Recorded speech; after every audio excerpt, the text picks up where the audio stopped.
Well, Jim, it is time now for another much-anticipated watch-along, and this one is an interesting one. Again, we're talking the Steiner brothers today, and babyface versus babyface matches last week.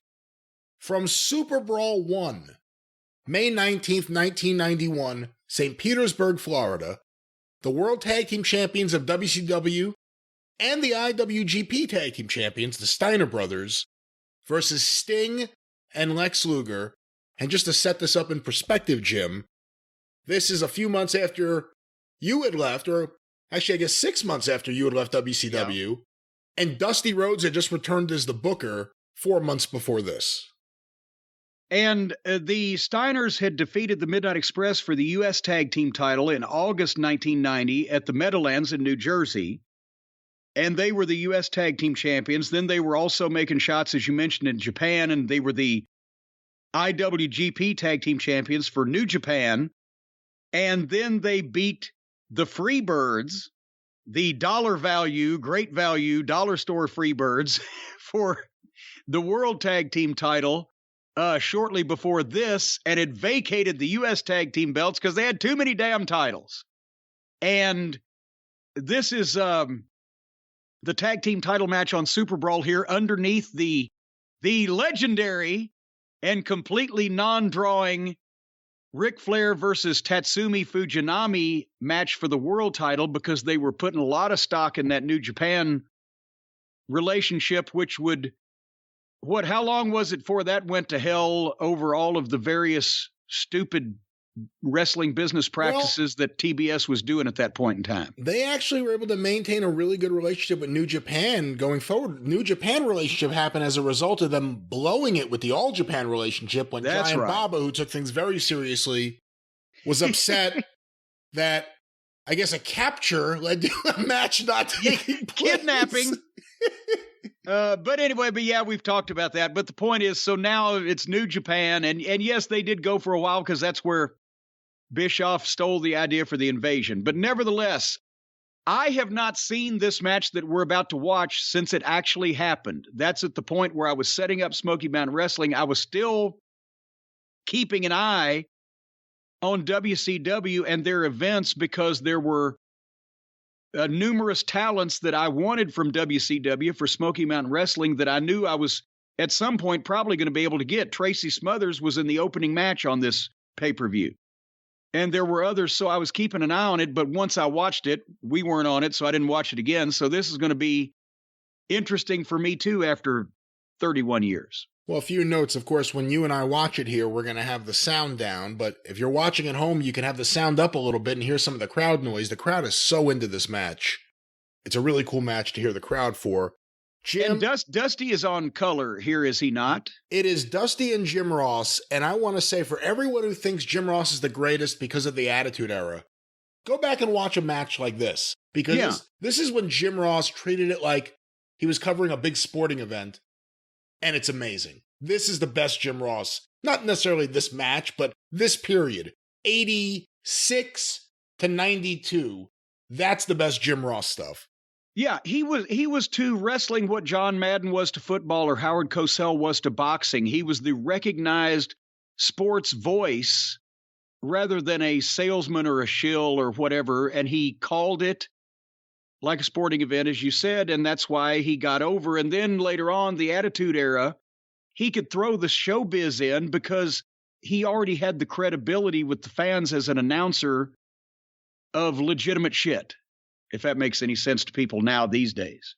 Yeah, this is before they put a cowboy hat on his head.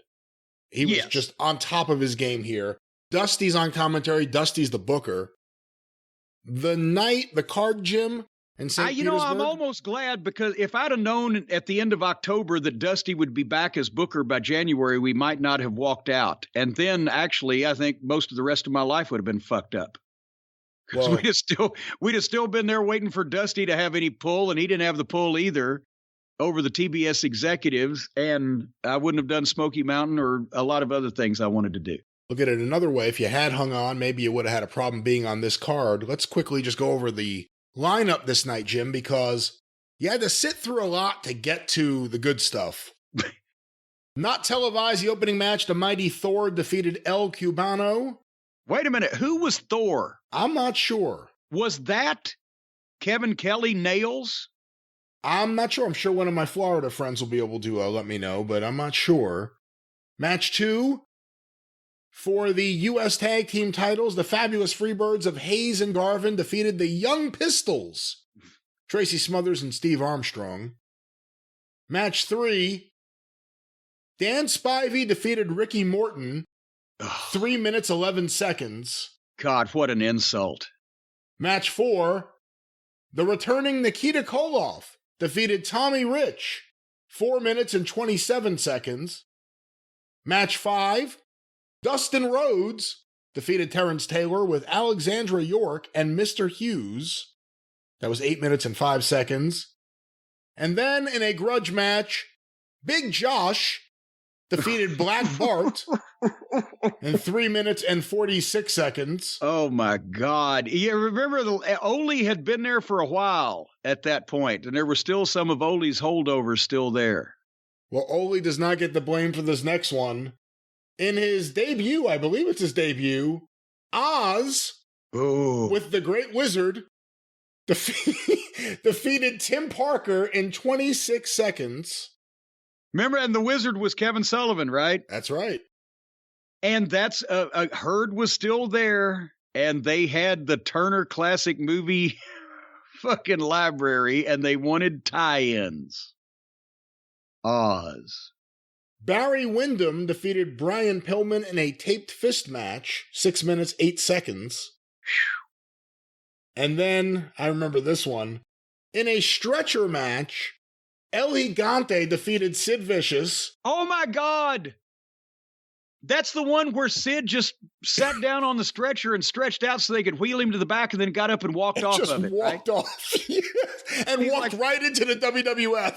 Yeah, and said, fuck you, I'm done, and I'm bypassing softball this year and going straight to work for Vince. Fuck you, put me in a stretcher match. That was brutal. Yeah, not good. That was one of the more unprofessional things that happened back then. The next match is like one of those, I wish there was more done for this feud, because they are one of the most underrated tag teams. Ron Simmons defeated Butch Reed in a steel cage match, 9 minutes and 39 seconds. I wish more had been done for a Ron Simmons-Butch Reed feud after that run they had. Yeah, because the doom was over. It was a good team. Butch had really helped Ron along because Ron was the green one at that point. But then together, Jim Ross had the idea that they could recreate the violence level of Junkyard Dog and Butch Reed in Mid-South, 6-7 years beforehand in the ghetto street fight matches and everything. But this was 91, TBS, the business, WCW's business was in the tank. Herd was still there. We've just heard some of those matches on this card, and that whole thing just got lost in the shuffle. The next match is the tag team match we're going to do a watch-along for, so I'll save that. But again, I said you had to sit through a lot to get to the good stuff. After the tag team match, for the WCW TV title, Bobby Eaton defeated Arn Anderson to win the title. Yeah, that was a big deal that a lot of people remembered. Obviously, since Dusty was back, he was trying to rehabilitate Bobby after Stan and I had left. And that was the first step in doing that. You know, Bobby beating Arn. They were close personal friends, so they had a great match with each other. Arn didn't have any problem with putting him over. Bobby had never been featured in that company as a single before, so now he's the TV champion. It wouldn't be long until he was in the Dangerous Alliance and or teaming with Arn and all the stuff he did in the first part of the 90s. Dusty was a big part of that because he always wanted to feature Bobby because why wouldn't you? He's the best wrestler in the fucking world. And then the final match, Ric Flair, WCW World Champion, defeated Tatsumi Fujinami, the NWA World Champion, in a confusing singles match which no one can explain to this day. And they had, again, that's where they had problems with the NWA title and the WCW title and who was going to hold what. And the NWA later on, by 94, they'd split off over the whole thing with the international title and world title and blah, blah, blah. But I mean, this was again to facilitate the New Japan relationship, and Fujinami was one of the all-time Japanese greats. And I loved what Dragon Fujinami, Rocket Fujinami, the posters, he was everywhere in the late 70s and 80s, but nobody in America gave a shit. This was not a pay-per-view main event that was going to sell any pay-per-views whatsoever past the hardcore audience, which was minute at the time compared to what, because now it's everybody. The whole audience is the hardcore audience. Yeah, the hardcore audience on this show is ringside because it's Jeff Baldwin and all those guys sitting ringside. They were sitting in the first row, and there aren't too many rows after that. Yeah. I think they got 6,000 in the building, according to Wikipedia here. Well, but I mean, as far as being a pay-per-view attraction, though, you know, Flair and Fujinami and the confusing build and the lack of Fujinami being any kind of a name in America, that was 91 was a terrible string of pay-per-views for WCW in business-wise, and this was one of them. And again, for those who go back and watch the rest of this card, May 19th, 1991, this is also the final Ric Flair singles main event in WCW, in the NWA, whatever you want to call it, before he would go to the World Wrestling Federation that summer. Good Lord. You mentioned Sid walking out. We had just left. Flair's going to leave shortly. The Road Warriors had gone the previous late spring.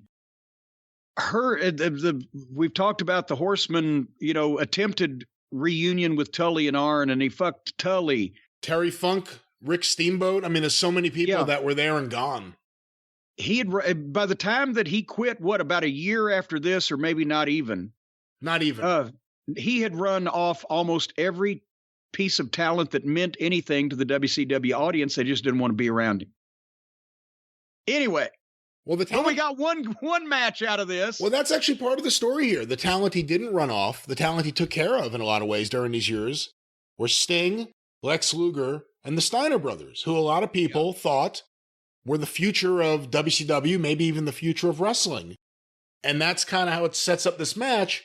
Top tag team of the era, top tag team of the post-Road Warriors WCW era. And Sting, who was the heir apparent for a while. This is before he gets that second title run after he beats Luger the next year. And Luger, who's still a babyface, always been presented as a top guy. 4 top guys, 4 top babyfaces. Everyone knows they're the future of the company at that time. And that's pretty much what the interest was going into this match, and what's going to happen. Well, let's find out. And of course, on Peacock, the very, very popular streaming channel that many people seem to have, you want to go to Superbrawl under WCW pay-per-view events. You can look for Superbrawl 1991 or perhaps Season 1, Episode 1 of Superbrawl 1. The time we are looking for is 1 hour, 42 minutes, 49 seconds into Superbrawl 1. 1 hour, 42 minutes, and 49 seconds into Superbrawl 1. Jim, are you ready on your end? I am ready. Okay, with that said, we will do what we have commonly done. I will do a countdown. I'll say press play now, and you know what to do. I'm not going to repeat the whole song and dance this week.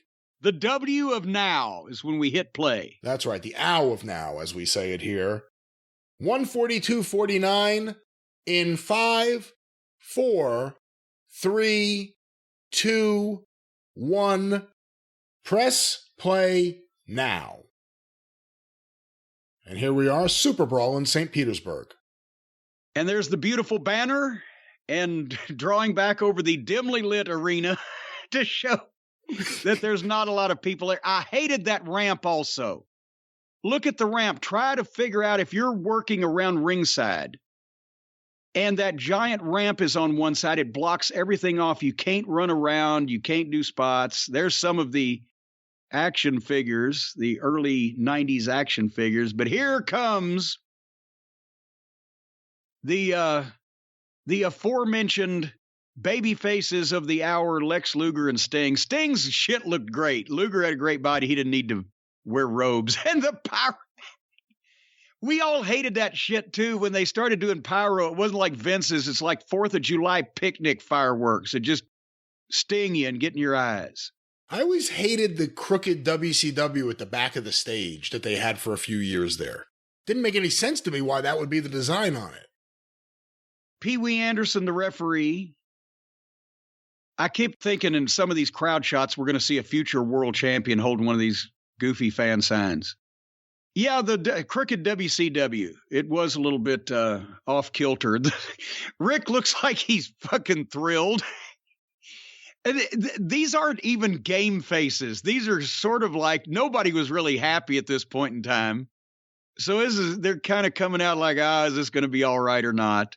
What the fuck? They probably been watching the rest of the show and they're depressed. See, that ring takes up, or the ramp takes up the whole one side of the ring. Who was the biggest proponent for the ramp? Well, I've heard, and all of the TV department saw that on a WWF show and said, we've got to do that to look like Vince. Everything they did was to imitate in some fashion what the WWF was doing. So the ramp came in late 1990 on the pay-per-views, and then it fucked up everybody's timing and shit, etc. Nevertheless, look at these guys. One of these guys is as big as any 3 modern professional wrestlers, and we wonder why nobody's scared of the boys anymore. And this is right around the period of time, Jim, where everyone was buzzing that Scott Steiner was the future world champion. Yeah, because he had come in what? 89. Early part of 89. This is about a year and a half. He was really progressing quick. And look at that tie-up. Automatically, it's 2 big grown fucking men. And when I'm talking about watch Luger for technique, you know we've lost something over the years. Because if I'd have said 30 years ago in the locker room, hey, let's go out and watch Lex Luger's match for technique, it would have got a round of fucking laughter. But now, with modern eyes, if we had Lex Luger in this condition at that point in his life today, he'd be the biggest star in the wrestling business and one of the best workers.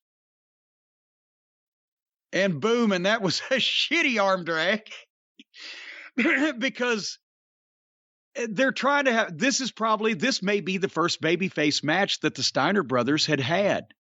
And I don't know that Lex or Sting would have had too many. So they're trying to wrestle cleanly and not be the first one to cheat. And you see, Rick knows how to wrestle. He took Luger down. That looked good, but the fucking arm drag, how many arm drags had Luger thrown? How many arm drags had Steiner taken? This is a departure for some of them stylistically. But again, Rick's got the offbeat one color boot and one the other color boot and the goofy tights and the amateur headgear and the whole 9 yards. And he's a gimmick, but he's a real gimmick that the people took to. They could believe him. He was goofy because he was goofy as a pet coon in real life. And then Scotty comes along, and he's the all-American boy with that physique. And look at, he's a gorgeous-looking guy. Age and the superstar Billy Graham gimmick covered up the fact that he used to be a little bit of a teen heartthrob there. But again, this match is a departure for the guys, and it's a departure for the fans. You can see they don't know at first. Nobody's cheering and nobody's booing because that's what I've told you about babyface matches. In this era, look at that, the bump off that tackle because Luger's the bigger guy and Steiner could take shit like that. But now, obviously, Steiner's going to get, well, maybe not. Power slam. I thought Steiner was going to get a chance to shine. Where I was going with that was that the fans don't want to boo a babyface, but they don't want to cheer a babyface that's doing something to another babyface. Now Steiner gets his chance to shine. And near 300-pound Lex Luger and the fucking German like that and a clothesline, boom, everybody's sticking with their, now the people are starting a little clap. Look at Pee Wee hot dogging. Look like Brian Hildebrand doing that. But again, the people, they didn't see baby faces against baby faces, and they didn't know what to make of it. They didn't want to cheer against any of them. But gradually, as most of these matches go on, people start enjoying it and or picking a fucking favorite. Boom. But this is just smash mouth bullshit. Yeah. Smash mouth stuff, clotheslines, fucking suplexes. That's what all of these guys were known for. It wasn't like Steamboat going to go out with Briscoe and have scientific wrestling. They're doing their shit, and the people are starting to react because now, oh shit, and look at, see what I'm talking about, Braun Steiner?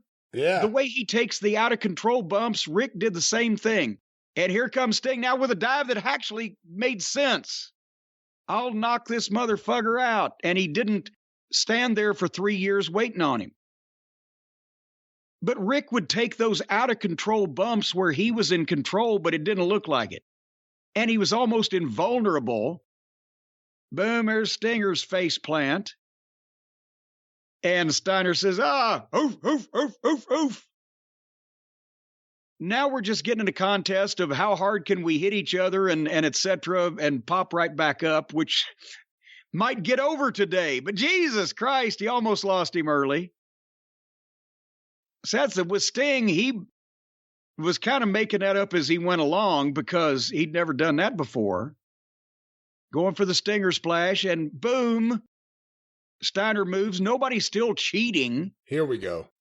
And boom, and a big tag, and here comes Scotty. Not a hot tag because they hadn't gotten heat on Sting because they're baby faces. But look at that intensity. And the way Scott moves around in that face, he's like, I don't care who these guys are. Me and my brother are going to win this thing. And see what I'm talking about? He's strong enough to pick people up and turn them and put them down. And you can see so much of Braun Breaker or Braun Steiner or whatever in both of these guys, the way that he bumps, the way that he has the power to move people in the direction he wants them to. And now as we start seeing the big bumps and the big moves come out, people are starting to go, holy shit.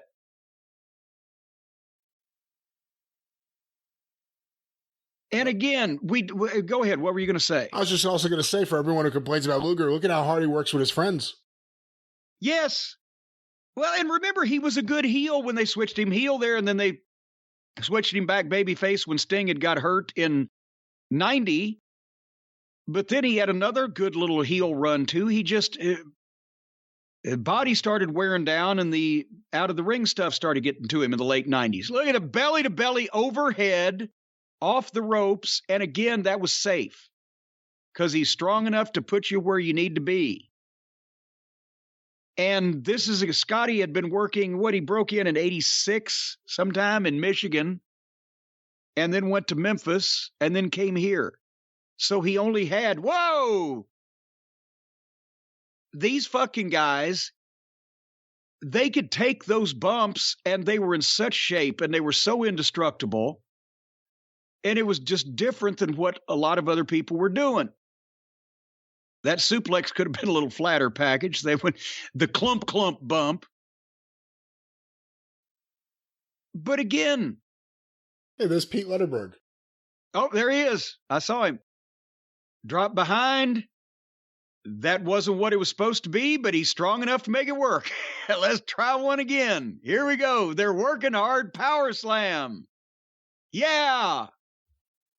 And again, if there was a heel in this equation, the place would be coming unglued, but they're still into it, but they're not wishing ill on anyone. They're cheering the activity. Yeah, that didn't work. But they're trying, think about this. They're trying to come up, especially Luger and Sting, who'd worked against heels all that time. And all they had to do is press slam, clothesline, Stinger splash, whatever. They're trying to do wrestling moves because they're working with baby faces and they're not supposed to cheat. And there was a blind tag from Scott to Rick. Lex didn't see it, but he'll see that. Boom, that bulldog. See, that's when Rick started doing that. They said, well, what about if Scott picks him up on his shoulders? I'd do it off the top.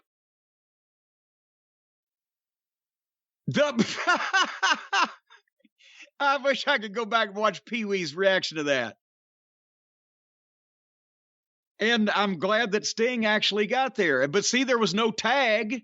There was no tag, so fucking Pee Wee said, get back out, Sting, and made a big deal out of it. But Ric's mad. Now tempers are going to flare a bit amongst these friends and baby faces. Now we're fighting. Fucking drop kick me from behind, motherfucker. At least there's a little reason to get a little rougher. Look at Rick Steiner hit the ropes and boom, double knockout. Doesn't it remind you of Braun Steiner? Yeah, a lot of this reminds me of him. It's freaky, especially if you were there in person to see Rick when he first started. I was. It's odd. It's so eerie. And now neither one knows how to do the heel part of a hot tag, so this is probably going to be simultaneous because each baby face is waiting for the heel to try to stop him. There's no heel, so here we go. Boom. Cold, but at least we get it going. And boom. And look, God damn it. No.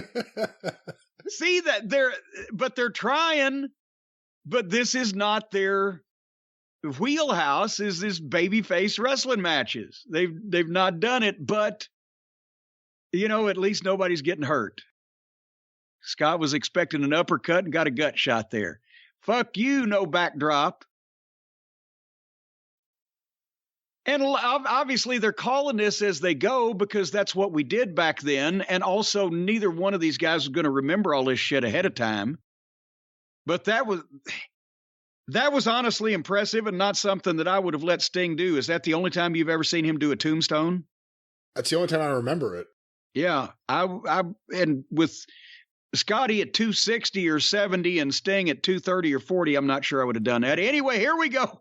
Poor Pee Wee. He's botched up in the middle of them. Down on the floor he goes, and they're pissed on the floor. And here goes Stinger to try to get this thing put away.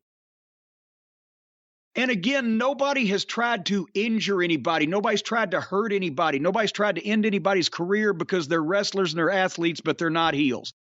But there's Nikita, who's just come back, and boom. I got to be honest with you. I think that may have been a shove Luger out of the way because Nikita was coming anyway. It'd be like, get out of the way. But anyway, boom.